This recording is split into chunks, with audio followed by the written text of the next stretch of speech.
China has backstabbed India on the border issue yet again. Army sources have confirmed to headlines today that a Chinese army intrusion happened in the Chumar sector of Ladakh on the 17th of June. Chinese soldiers allegedly destroyed Indian equipment and threatened the locals. The Chinese have now reportedly withdrawn, taking some Indian equipment with them. This despite India's climb down of dismantling bunkers in the area as part of the agreement that ended China's intrusion in the Daulat Beg Oldi area in April. These are the indications coming that despite what had been promised and the climb down by India in the earlier intrusion case, Chinese troops have reportedly now withdrawn, but earlier on the 17th of June, this intrusion happened in the Chumar sector of Ladakh. Chinese soldiers allegedly destroyed Indian equipment and even threatened locals. The Chinese have now reportedly withdrawn, taking some Indian equipment with them. This despite India's climb down, like I mentioned, of dismantling bunkers in the area as part of the agreement that ended China's earlier intrusion. So even after the first understanding between Beijing and New Delhi, it seems that the aggression by the Chinese has continued again in the Ladakh area, this time in the Chumar sector, and this happened on the 17th of June. And this, very interestingly, the information coming out as the Defense Minister A.K. Antony visited Beijing in what was being highlighted by the Chinese side as something that is going to take ties forward. But this has been the case, provocation and aggression shown by the Chinese side. Even before A.K. Antony landed in Beijing, we heard one of the generals of the PLA coming out and making an extremely provocative statement. We have Jugal, who's joining us from the newsroom. Jugal, it seems that this entire tactic, the Chinese tactic of aggression, of provocation continues, and despite what we saw as a climb down by the Indian side of the earlier aggression and provocation in the Ladakh sector, they continued with it, this time in the Chumar sector.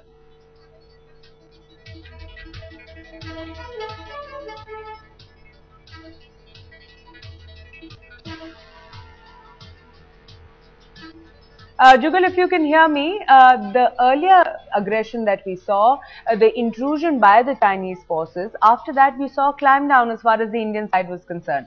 But it seems soon after that, there was yet another intrusion. Give us more details. What exactly happened?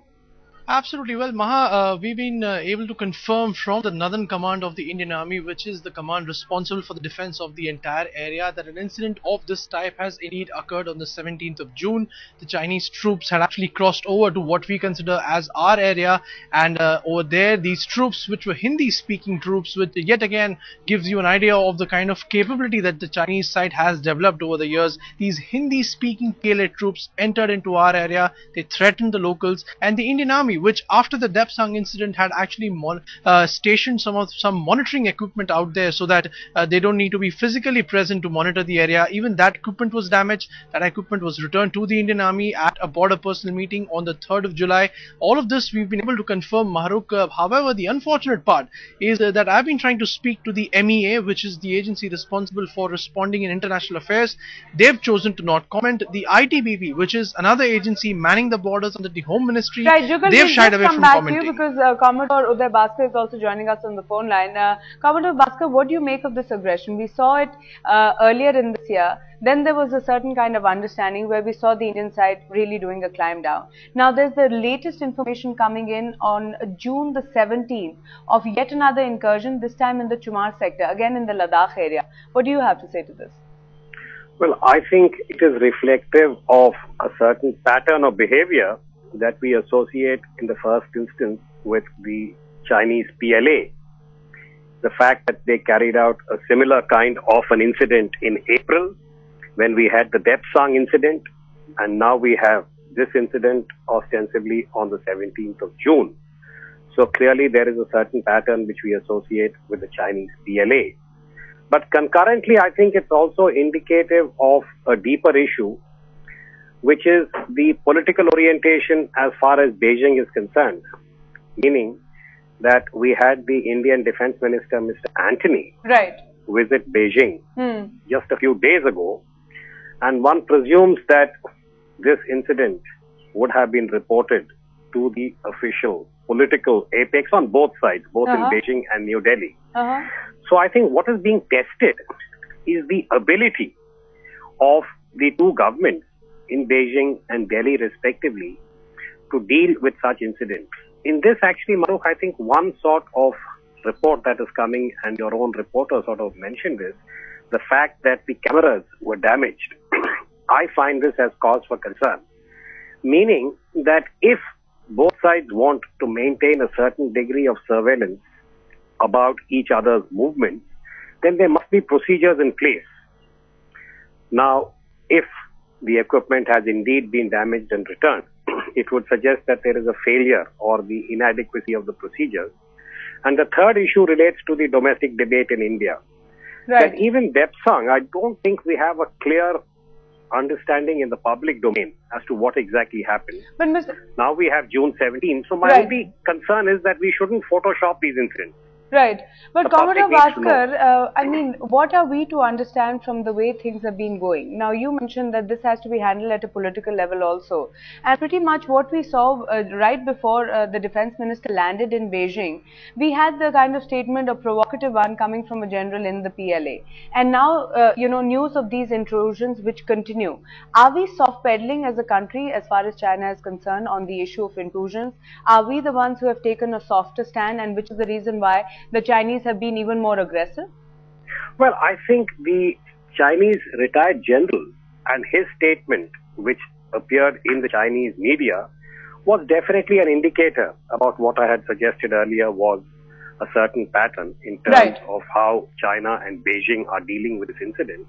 Now, as an analyst, I think the concern here is that from the Indian side, that the government of India also needs to evolve a policy of communicating Right. with the Chinese in what would be described as a firm but effective manner, and also to inform the Indian public. I mean, this is a democracy. Right. So the need for some strategic communication, because we've had a lot of what I would call as fairly contradictory positions right from April when Depsang first happened. So nobody is suggesting that we have to sort of switch on the amber light. But I Right. think a need for Delhi to communicate within More the government effectively. system as to what is happening. I mean, Right. we are now hearing reports that the ITBP and the army had alerted the government at that time, and there seems to be a lack of clarity as to what exactly happened. So I think the need for transparency within is very critical, and do not Photoshop these incidents, whether it's Depsang or June 17th. All right, Commodore Bhaskar, thanks so much for that. Jugal, I'm going to ask you that question. Commodore Bhaskar also mentioned it, and you were talking about how you're not getting any clear answers from the MEA. There seems to be a lack of transparency in the kind of responses that are coming. Is that the sense that you're getting as well? No doubt about that, Maruk. In fact, this incident has happened on the 17th of June. We, after that, had the defense minister, who's the number 2 as far as the hierarchy in the government is concerned, who visited China, made all the right noises. It was seeming as if Depsang was history. There was nothing like that which had happened. But in reality, as now we are bringing on for our viewers, an incident of a similar nature had indeed occurred. So it only goes to show that, one, the government of India is not communicating with its own people as to what is the situation on the border. And as I was saying, Maruk, the MEA is the agency which is the official one to deal with any international issue. The spokesperson for the MEA has refused to comment right now. I spoke to the Director General of the ITBP, which is another agency which mans those borders along the Chinese side. Even they refused to comment. So it just goes to show that the government, it seems, has tied itself up in knots, and it is not able to come to terms with what has just happened, Maruk.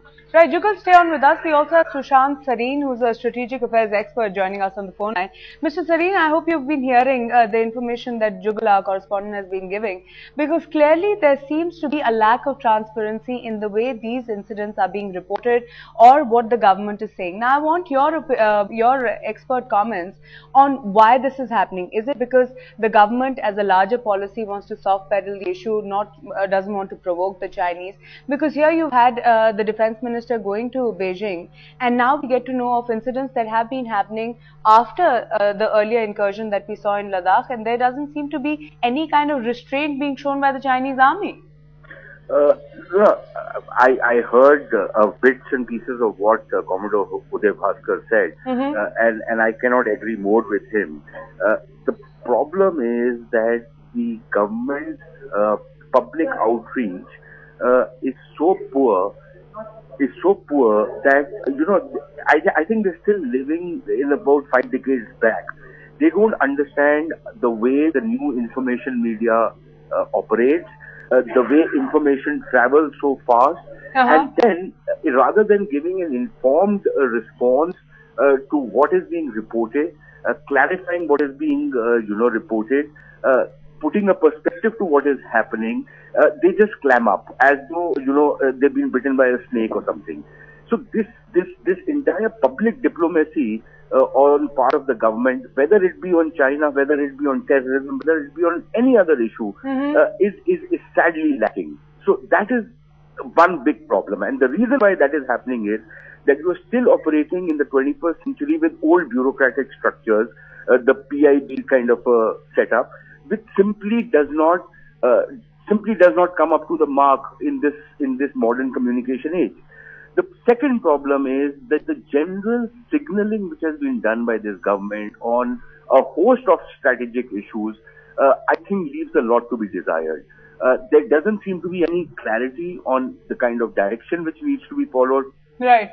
About China, about Afghanistan, about Pakistan. You are getting mixed signals. You have a foreign minister who says the Chinese are natural strategic allies. You have a defense minister who says something else. You have different ministers talking in different voices. You have a prime minister who doesn't talk. So you don't know what is the direction you want to follow. The third problem is there is a pusillanimous kind of an approach towards the Chinese. I'm not saying you enter into a conflict-like situation, but there are certain red lines which need to be drawn. This is not the first red lines that need to be drawn. This is not the first time that an incident has happened. And I don't think it's going to be the last time this incident has happened. Okay, Sushant Sareen saying that red lines need to be drawn. There needs to be larger transparency. Jugal giving us more details, and Sushant Sareen and Commodore Bhaskar, thanks so much for speaking with us.